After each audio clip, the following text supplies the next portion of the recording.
Glad I took the long road. Shortcuts to the game, that's a no-no. Least traveled on my journey, I'm a lone soul. Dark times got me glow. Everything I needed was on this path, I swear I never cheated.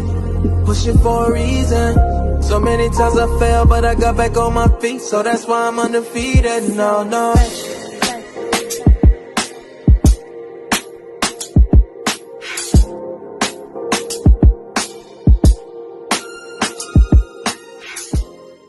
What's up, everybody? It's Mike Up with Mo. It's the 9th episode, and I'm with my special guest, Neal Tucker. So I'm gonna just get right to it. So Neal, you run the Huddle, right? And for those of you that might not know or don't follow us, if you've seen us and you've seen us through a lens, whether it was a picture or whether it was through a camera, Neal was the one behind it, right? He runs the Huddle. Right, but we kind of go a little further back than the Huddle. So can you kind of talk about our relationship and how we know each other? All right, I think it was, let me see, Central, I was 9th grade, you was 10th grade, basketball team. They was like, yeah, Joe, I was all nervous about making the team and everything. And then somebody was like, man, you know, you're going to have to check Mo. I'm like, yo, who was Mo? So you was coming in with your little cleats. So,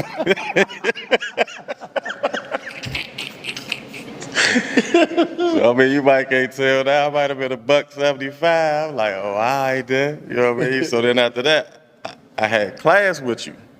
And you was already the man, so everybody was like, Mo, woo, woo. And all your brothers was in there. So I was the little dark-skinned dude, and I heard niggas joning. Everybody started joning. I said, oh, they started looking on my way, like, hey, yeah, we about to get you. Then after that, we was joning, then we just got real cool.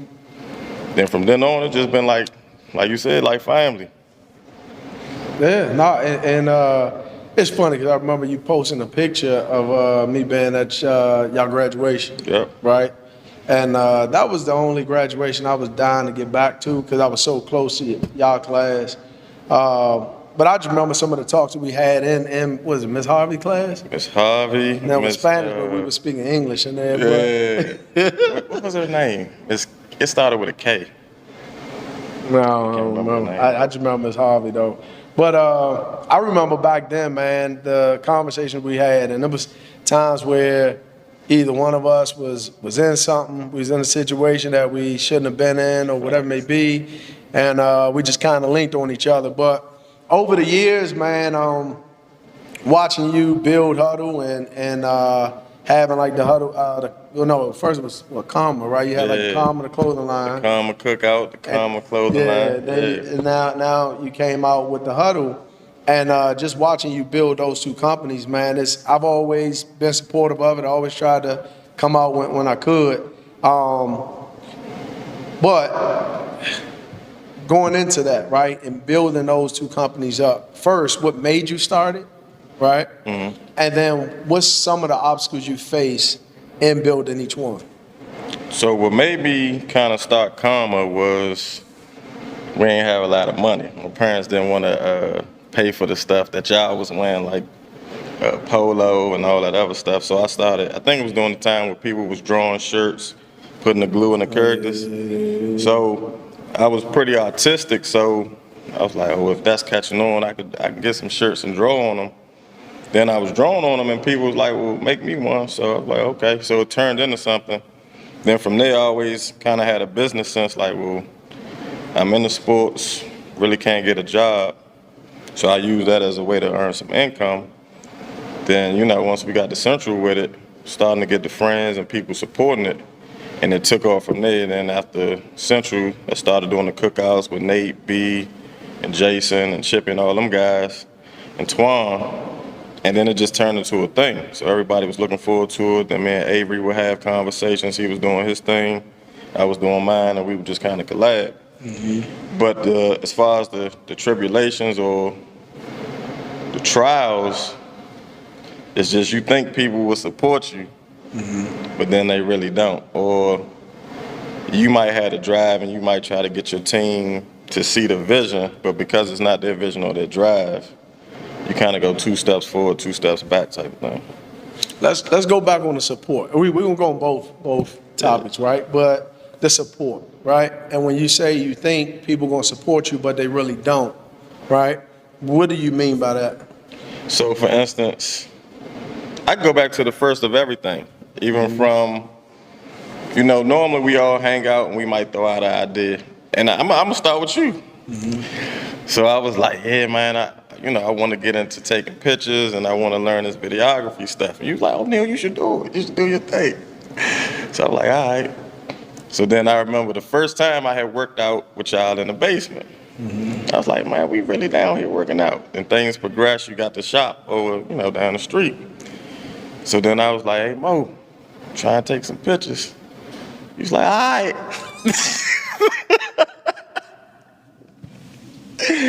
So then you was like, hey, Neal, I don't know how we got to talking, but you was like, man, I need somebody to come take some pictures. So I was like, bruh, I'm trying to take some pictures. And you was like, oh, yeah, come up here. So then from there, so I think people hear your vision, but until they actually see it, they don't believe it because it's your vision. Or another obstacle is with the clothes. Like, you'll go out, and like the new line we came out with, the fabric is better, we put quality into it, the tags, everything is totally different. So the price point gotta go up. So if you look at our model, the fabrics are the same as a Boss or like a high-end brand, but nobody would wanna pay the high-end price because it's not out there yet. It's not, So those are some of the obstacles of trying to get people to support you and not want a discount or not look at it like, it ain't as good as this, or just support it. And if you like it, great. If you don't, then I can respect it. Gotcha. Now, the support end. Now, I'm gonna speak on my part, right? And this was some of the things that I kind of faced. One, it was always the thing of, hey, you don't want to work with your family, you don't want to work with your friends. People get that confused, right? And I never wanted that to mess up with any relationship I had because people that's in my circle know they're in my circle, and I hold them, hold them dearly, to our relationship. But the thing was, I know I needed, well, not that I needed, but I wanted someone to capture like those moments. But I wanted somebody that I could really like rely on, right? And bringing a friend in that I'm close to and stuff like that. What I didn't want is, for you to miss out on an event. And I'm like, man, I really needed you there. And then it's like, now I'm a little frustrated at Neal. It's like maybe he not understanding because it's not his vision, it's mine. So things like that. But nah, man, I'm appreciative of how things worked out. I'm glad you was patient enough with me and understood, like, man, mine got 1,000 things going on, like this and that. And, man, it's funny because even now when people talk about the picture or they talk about the video, I tell people all the time, like, I don't even have a say in it now. And that's exactly how I wanted it. I wanted it where it's like, yo, I'm focused on my training. You got your eye, you see what you're gonna see, and you focus on the things you wanna focus on, and you cut up the tape however you gonna cut it up. But speaking on the whole supporting and people wanting a discount and things like that, I kind of spoke on it the last episode with Tiff, right? And I guess the thing that always disturbs me is how we can support someone else that we don't even know. But then when it's somebody that we do know, it's like we're so like resistant of paying that money. Like we can't see ourselves paying the full price because that's the dude I grew up with, or that's the dude I went to school with, or that's my cousin or whatever it may be. And that's something I don't understand. But and I know you dealing with the whole karma and you dealing with the huddle. I know you see that all the time. All the time. So, but what's some things that you've done? I would say that helped you get over that hump. I do it anyway. Because the way I look at it is, and you tell me all this time, you can't just shoot everybody. But I feel like until I get a certain level that I want to be, and even though mentally I feel like I'm there and I put the hours into it, if it's a little girl, she want a birthday shot, I'm going to try my best to pull up. If it's like when we went to shoot Saquon, You know what I mean? I was nervous as hell to keep it a buck with you, you know what I mean? But I went at it. My execution for him was both the same. So even when somebody says, well, or I only got $50 or whatever, I try to give it 100%. And I still try to help them if I can. But I learned that that's hurt me. I'm missing other events trying to chase that little $50. So I just got, for me personally, I got to manage my time better and start being more business savvy. Gotcha. So let me ask you this. So you said when you shot with Saquon and things like that, right? All right. So we're not even gonna talk about that. But no. But see, it's funny though, because what people don't see is a lot of times how you get in your zone, right?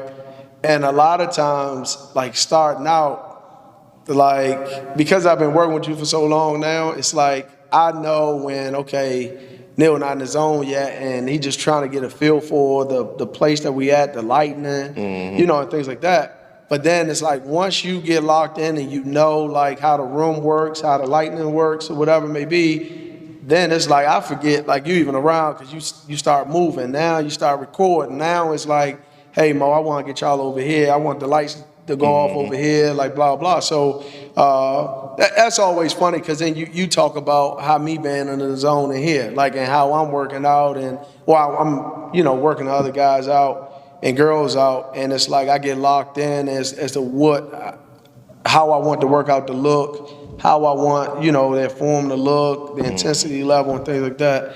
But as far as you getting in the zone, like what does that look like? What's going through your mind like when you walk in? Because when we did Saquon, we went up to we was at a high school field. So how was that experience like? Because you did something else that I knew. I said, yeah, he in the zone. Yeah. So really, it's just like being on the floor. Like once you hit that first shot, you might miss the first one, miss the second one, but once you hit that first shot, go to the line, the rim start getting bigger. And that's how it is with me being creative. It's like, okay, I know how you are personally. I know what you want to capture, but what do I want to say behind the lens of your workout? So when we went up there with Saquon, it was kind of like, all right, once I got the fact like, all right, I'm about to shoot Saquon, I looked at the environment and what was around, and it was a bunch of kids standing around. It's like, damn, that's Saquon, same shit I was saying. So then I took that energy of, if I met Saquon, what would I want to see? And I turned that into the visual of your workout, and then that's how the footage chopped up. I'm gonna show you the workout, but also give you a side of Saquon that you probably wouldn't normally see. So it's kind of like telling a story. Right now we watching a bunch of Netflix, and I look at them differently now that I've been behind the camera. I'm trying to figure out why they wrote it that way, or the lighting over here, the different tones and energy.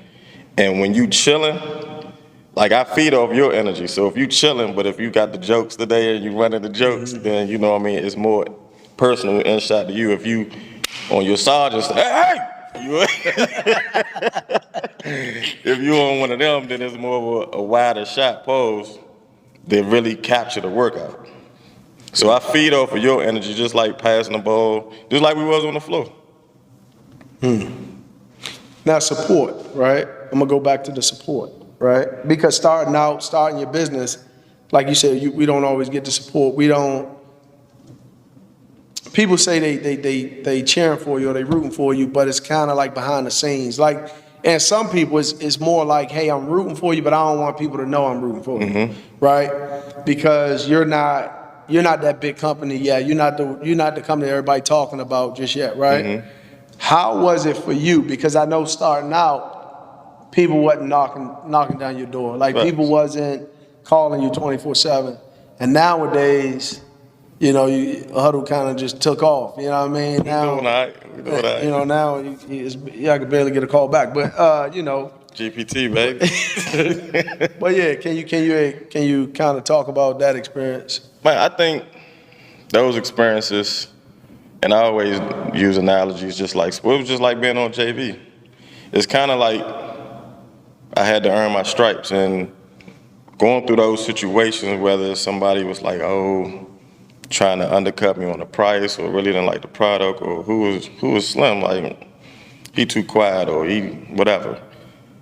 I appreciate those moments. It's just like what you talk about all the time, being in the basement. You don't really understand where you at if you never came from something. So going through those moments, I appreciate them. That's part of the hustle that I really appreciate. At any grind, whether it's the IT business or it's the Huddle or GPT or whatever's going on, the grind is almost like you need that fuel, like how Jordan was saying. Any little thing he used to use to trigger him to be great, that's kind of how I look at it. And then when you see the 360 of the what's going on, the situation, it's kind of like your trophy. Like, yeah, just like how you told Tiff, they was kind of she designed clothes or whatever. But now everybody on her line for clothes, and she vicious at what she do. I mean, I'll just go and do a little product placement or whatever, you know what I mean? Shout out to Tiff, you know what I mean? It's mine right here. I just got one though. But yeah, that's kind of how it is, man. I really don't try to trip on the trials and tribulations too much no more, because I need those, and they keep you humble. So I don't even get mad at it no more. I just take it as, okay, that's a learning lesson. So what would you say for somebody who's looking at the show, who's thinking about starting a company, right? And you know just as well as I do, there's going to be some things that they're going to go through, right? Absolutely. There's no, you can't, you know what I mean? You can't duck it, right? Facts. What's some of the advice you would give to them, if you could speak to them right now, about some of the things that they're going to face and how they should handle those things? Adversity will be the first thing, because when you have an idea and you get excited about it and that first door slam, most people give up. But there's several other doors. It's just you was narrow-minded. So instead of being narrow-minded, look at, and I was telling you the same way you tell me, whatever the talent or the goal it is that you're trying to achieve, look at different ways to get there. That's the first thing. When you face adversity, don't just shut down on the first door.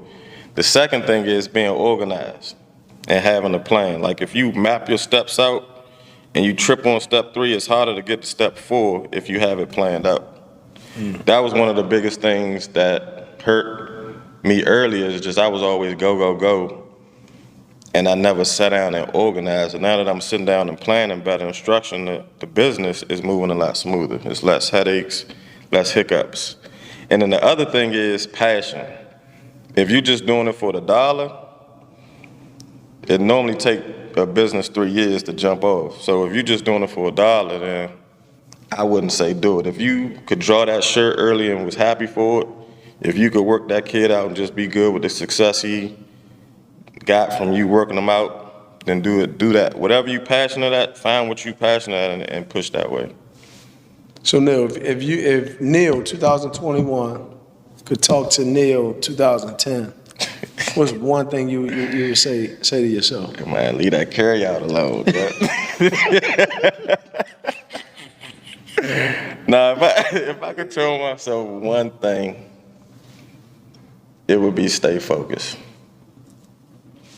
I feel like coming up in our area, we have a lot of different hurdles to get over, especially as young black men in this area. And whether it's partying, girls, clothes and fashion, none of those things really mature to what your plan or your success is going to be for the most part, unless you're a party promoter, whatever the case may be. But when you focus and lock down on what you really want, 9 times out of 10, you're going to be successful. So you say stay focused. Just stay focused. Eyes on the prize. What about you? I mean, I do interviews too. No, if I could talk to myself, it would be patient. Be patient. That's a good one too. It would be patient, because a lot of adversity that I faced in that basement there were times where I wanted to just hurry up, get out the basement to prove my point. Then I realized I would be rushing to prove whomever wrong. Now it's not even about me. It's not even about my vision. It's about proving somebody wrong. But I spent my whole life doing that because there's always going to be people that's going to go against you, right? And some of the decisions I made, I know I made them because I was so eager to get out the basement, right? But why? Because one, we outgrew the basement from one standpoint, right? And a lot of the things I wanted to do, we couldn't really do in that basement. Okay. Right? So we had to do walking lunges or whatever. Like we just didn't have the room to do it, right? And then there was people calling to be trained. I didn't have the time. I ain't had the space to do it. So I had to turn that down. So now each month I'm just looking at money, just, well, you know, that's money I could have made. That's money I could have made. Instead of looking at it like, hey, this is time for you to prepare for that rush. Like, this is your time. So when we moved out of the basement and we moved into the first facility, right, it was a rush. But I wasn't prepared for the rush. So now I'm scrambling, trying to make sure business is still running smooth, which if you was an outsider, you probably didn't know everything I was going through. You didn't know the sacrifices I was going through, the books I was trying to rush and read. I was trying to, you know, so at that point I was trying to play catch up when I really didn't have to play catch up. That whole time that I was in there, that I was trying to rush the process, that was time that I should have spent wisely in reading and getting prepared for the move out. Let me ask you a question though. We got a couple friends that all have businesses that came out of Central. Right? Would you believe that all of your friends or a lot of your circle would have had businesses from back then? Coming from Central? Like when everybody thought you was going in the league, right? You was gonna be this big one. When they first told me I had Jack Morris, like, this little blockhead Bible coming out. I guess the question I'm trying to ask is, Central wasn't known for a whole bunch of academics. It was more so a sports house over there. What do you think is missing in the system of school for business for black kids as far as entrepreneurship? What's missing? Yeah. One is the belief, right? So, like when we came up, right? One, we didn't, starting out, you didn't even have the resources to do it, right? You're given teachers who might didn't even have a degree in what they're teaching. Right. Matter of fact, I think you didn't even have to have a degree. I think during the time we was coming out. Don't say that too loud. Oh, you sure? No, I'm just saying. I don't think you had to. I don't think. I mean, I could be wrong, but my teachers had degrees. Yeah, all right. But no, I mean, I think really it's the belief. But when I look at how many people from Central now have their own business, right? That's one of those things. I stick my chest out and I beat my chest, right? But in a way, I mean, I'm happy, but in a way, I'm not surprised because I look at the situation we come from, right? So, for instance, location of Central, it's in the cut. It's almost like you don't even know Central exists unless you know where Central is, right? So, we were always the school in the cut, right? In the cut. But if you came to play us in basketball, you knew what time it was, right? When you came to that gym. Well, if we had to come to your gym, you already knew what time it was. So it's like we came from a place where it's like we were waiting on that opportunity. We was waiting on that stage. And once we got the stage, we was gonna make the most of it, right?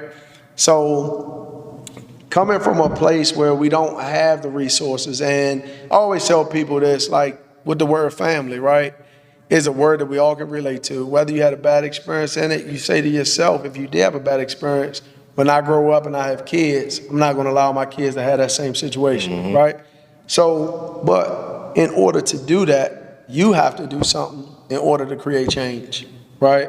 So the situations that we were in, it wasn't the best. And the more and more I come in contact with kids and I come in contact with parents who might talk about their high school days, it's a lot that we missed out on, right?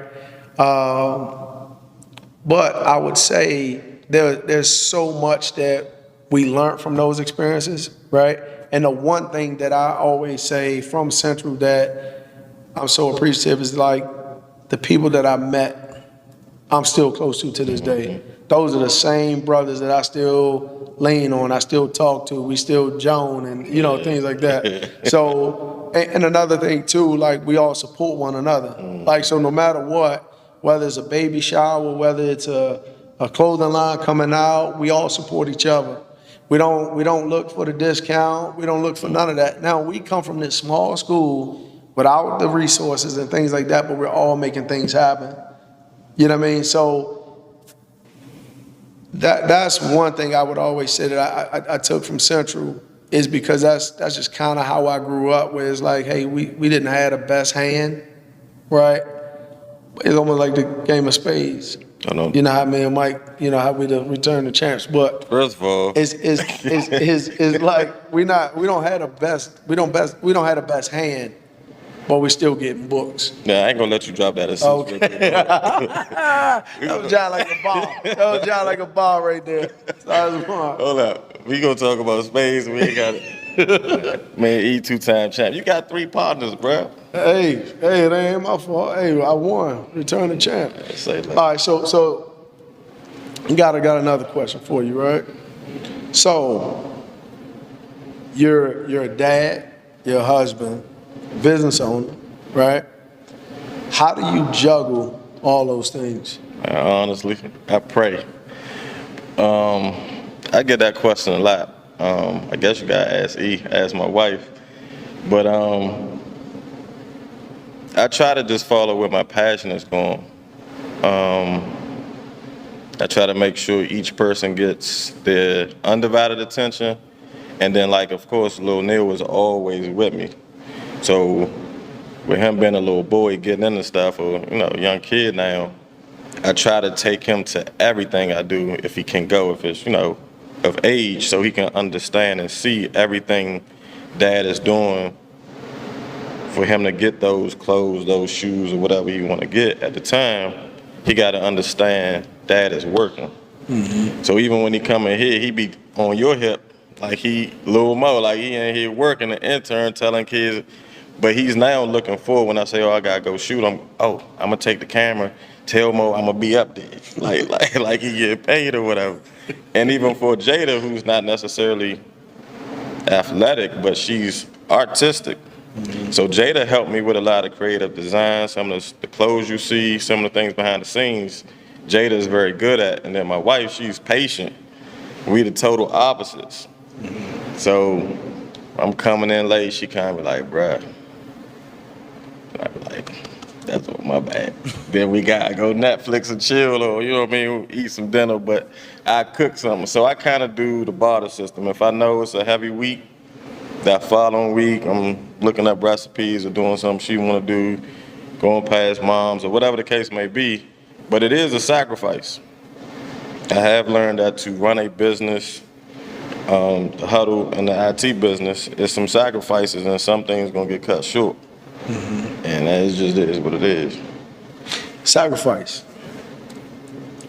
It's a word that we all say, and I think it's a word that a lot of times get taken for granted, right? Because we don't realize how precious time is, right? And we never know how long we have on this earth, right? So the time that you do have on this earth, you want to spend it wisely. And Set, go.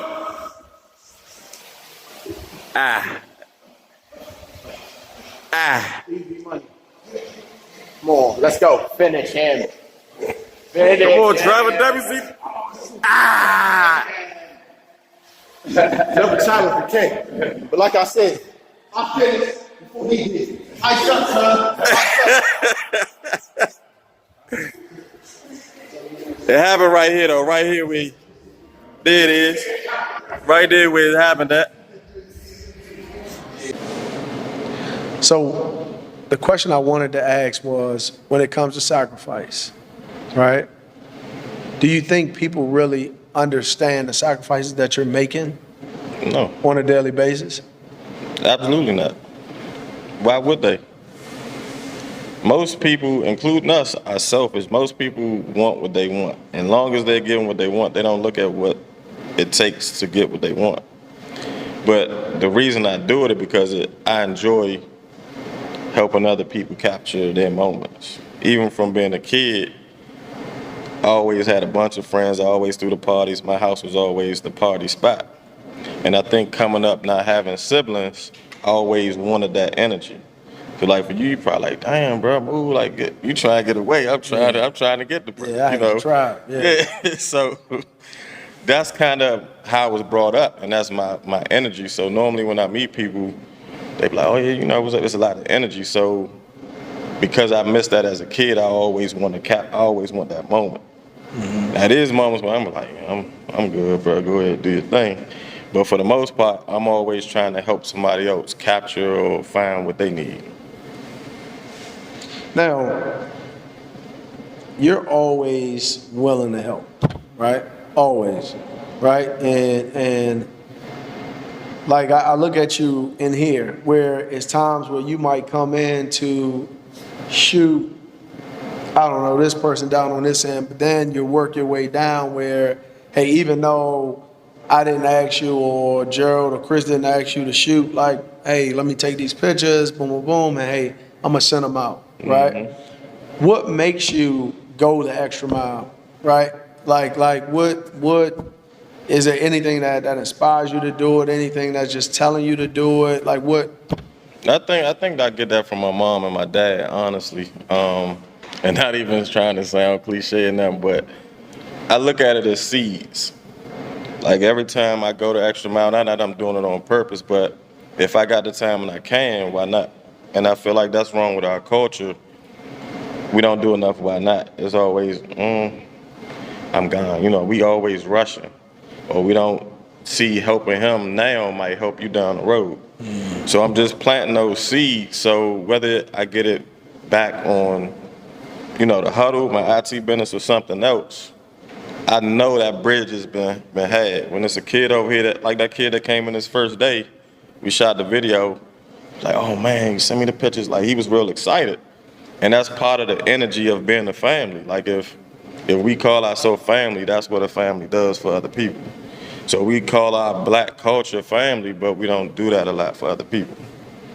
So whenever I go, I want people to say, Neal always, like you said, did the extra mile for somebody. How does it make you feel? Like when guys see the Huddle, I know even now, like when they see you walk in my gym, they're like, oh man, like who about to come in here? Yeah. Like, cause you know, to everybody now is, hey, we're not gonna see the Huddle unless it's somebody with a name or whatever it may be, right? So how does that make you feel now from when you started out to now?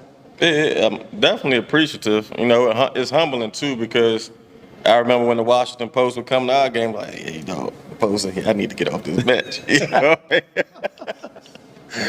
But to get that energy, it just shows that you're doing something positive, you know what I mean, for somebody. And I just look at the energy that person is giving me, and that just fuels what I'm doing. I don't never take it for granted. I know I remember when it was, oh, there go the Huddle, Joe. Hey, get your stuff, yeah. I remember those days. Like, hey, can I get the, I get them next time, guys. You know what I mean? But now it's like, yeah, I get the interview. Like, I take the picture. And it's from whether it's travel or if it's that guy that was me trying to make the team or whatever. Like, I feel like everybody deserves a fair shot. Mm-hmm. So, man, before we let you go, right? I remember me and you had a conversation, and we talked about who do we want to appear on the show in the order that we want them to appear on the show, right? And I know I was very stern about I wanted to end my show with you and Tiff, right? Because I started the show with Gerald and Chris, right? So for you guys that don't know or might didn't see the episode, Gerald and Chris are the other two trainers that work in here, right? And they were with me since the basement days. So I wanted to start the show with them because they've been with me doing the groundwork this whole time, right? But Neal has been the guy behind the lens, and Tiff has been the stylist behind the clothing. And Neal and Tiff have their own separate companies. And I wanted to show people, and I'm still going to continue to show people that we can all support one another. We can all create a strong force, right? And we don't have to bring each other down. We don't have to talk bad about anybody, but we can still support one another. And Neal has a clothing line. GPT now has a clothing line, but I'm still wearing Huddle. You can still see me wearing Huddle and things like that because I'm a strong believer that, hey, I can still support them and still push my brand, right? And vice versa. But I wanted to bring them on because I'm a strong believer that we're going to work together as a family because we look at each other as a family, and we are a family. They have their own companies, and I'm going to push their brands just as much as I'm going to push GPT. And for you guys that have followed us this far, you've seen the pictures, you've seen the videos, and like I said, that's because of Neal. You guys who have ordered shirts and hoodies and things like that, that's because of Tiff. If you guys have called or emailed because you have a kid and you've seen the results of another kid and things like that, that's the cause of Gerald and Chris. So we have a team, and I wanted to start this off with my team and end it with my team. And Neal, man, I'm so appreciative of you, man. Like, even this show, Mike Double Mo, this was your idea. Right. And a lot of people probably don't even know that. Like, this was Neal's idea. Neal, your other idea was me being mic'd up, like actually working people out and just seeing the interaction, like that people laugh about, people talk about, and things like that. But that was something that you saw. That was something that you sat back and said, Mo, like, people need to see this. People need to understand, like, it's not just about the workout. It's not just about the exercise that you're doing in here. It's about how you're connecting with these people. Right. And the conversation that you're having with these people. Yeah, but that goes back to what I was saying earlier. You so in your lane of training, but I get to see it from this window. And like when Chase come in here, when a new kid, even my son Jew or Tiff, like she mentioned, is almost like a psychologist. So I see that window. I see the big brother or the father mentality. I see, you, Chris, and Gerald having fun, the culture side of it, talking about music. Oh, nah, Jay-Z will kill Big Universes or whoever, All of that is culture, but you look at it as training. So I'm like, well, Mo, look at it this way. And then, you tell me the same thing, and then some of your peers and some of the people you look up to, they tell you that, and it trickled down to what I'm saying, and you tell me. So I just looked at it like, dang, this gym is more than just a gym. That was it? Oh, I thought you had more. I mean, you wasn't with accolades and did, you know what I mean? You could do 200 push-ups. But no, man, I just wanted to say that, man. I wanted to say how appreciative I am, that you come out, man, and that you give your time and that you sacrifice. And I know you bring Jew on, and Jew think he run the gym with me. But, man, I do have a good time with Jew, man. Like, we sit back, we laugh, we kick it, we even got our own handshake. Yeah. So that's always dope, man. He be pressed. But I do want to say thank you, though, man, because for where you was at and where you accepted me as far as the quality and everything, soon as, like, it really took off right at COVID. And then Chase came in, and I'm like, you like, hey, you want to come shoot Chase? I'm like, yeah, of course. Who wouldn't want to shoot Chase? But I had like a Walmart camera. That's the funny thing. And then I'm like, and Chase like, nah, shoot over. And I'm like, yeah, like the lighting, and then you come in like, oh, use this. And it's like this nice ass Canon. I'm like, Slim, it's the end of the summer. I didn't even know. I mean, I knew I bought the camera, but I didn't even know it was a good camera. I mean, But see, this is what I'm saying. Like, we be in our same lane. I shot Chase for 3 months, and you had that camera sitting there just chilling. But it's because it's not your passion that you didn't even think about it. If it was some dumbbells down there,